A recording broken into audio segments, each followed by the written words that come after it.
Summer Speed and the Way of Jesus. Why life with God often moves differently than our leadership calendars. If you're reading this in June or July, you're probably deep into project-based work. You're preparing for the next school year.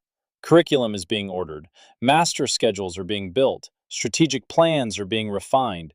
Interviews are taking place. In many ways, the work of summer carries more long-term significance than much of the day-to-day management that takes place during the school year. Decisions made during these months often shape the experience of students, families, and staff for years to come. Yet, despite the importance of the work, summer often feels different. Many leaders find themselves sleeping a little better. They exercise more consistently. Their blood pressure drops. The tension headaches that appeared regularly during the school year seem to disappear. Conversations become less rushed. There is time to think, reflect, and pray. Why? Part of the answer is certainly that the calendar is different.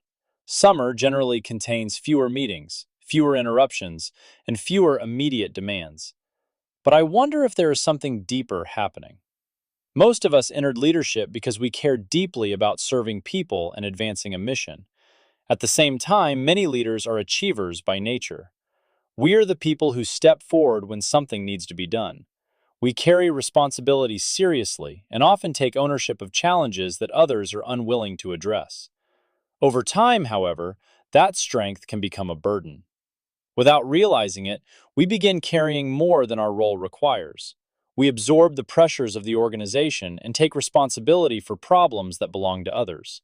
We attempt to solve every issue, answer every question, and manage every concern.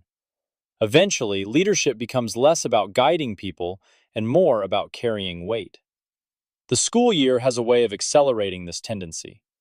August arrives, and suddenly we are moving from one meeting to the next, one problem to the next, one decision to the next. There is little margin to think deeply because there is always something demanding immediate attention. We become highly productive, but not always highly present. We remain busy, yet often lose the ability to notice what is happening in our own souls and in the lives of the people we lead.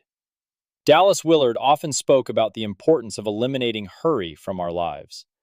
His concern was never that people were working too hard. His concern was that hurry changes the way we experience life with God and others. It narrows our attention and makes it difficult to remain present. Instead of listening, noticing, and discerning, we simply react to the next demand in front of us. One of the things that strikes me when reading the Gospels is how rarely Jesus appears hurried. Crowds pressed in around him. People needed healing. Religious leaders challenged him. His disciples constantly misunderstood him. Demands for his attention seemed endless. Yet Jesus consistently moved at a human pace. He noticed individuals in the crowd and took time for conversations. He withdrew to pray. He even slept in a boat during a storm. In Mark 1, while people were actively searching for him and ministry opportunities were multiplying, Jesus withdrew to pray and then moved according to the Father's direction rather than the urgency of the crowd. In Mark 5, while on the way to heal Jairus' dying daughter, Jesus stopped to care for a woman in need along the way. What others may have viewed as an interruption, Jesus viewed as a person. Jesus was often busy, but he was not hurried. That distinction is important for leaders. Many of us assume that hurry is simply the cost of responsibility. We convince ourselves that pressure, exhaustion, and constant urgency are evidence that we are carrying an important mission. Yet the one carrying the most important mission in human history never seemed driven by the frantic pace that so often defines modern leadership. Perhaps that is because Jesus was never attempting to do everything. He was doing what the Father had given him to do. What I appreciate about summer is that it reminds us that another pace is possible. Not a pace without work. Most school leaders are working hard throughout the summer, but there is often more room to think, pray, listen, and notice.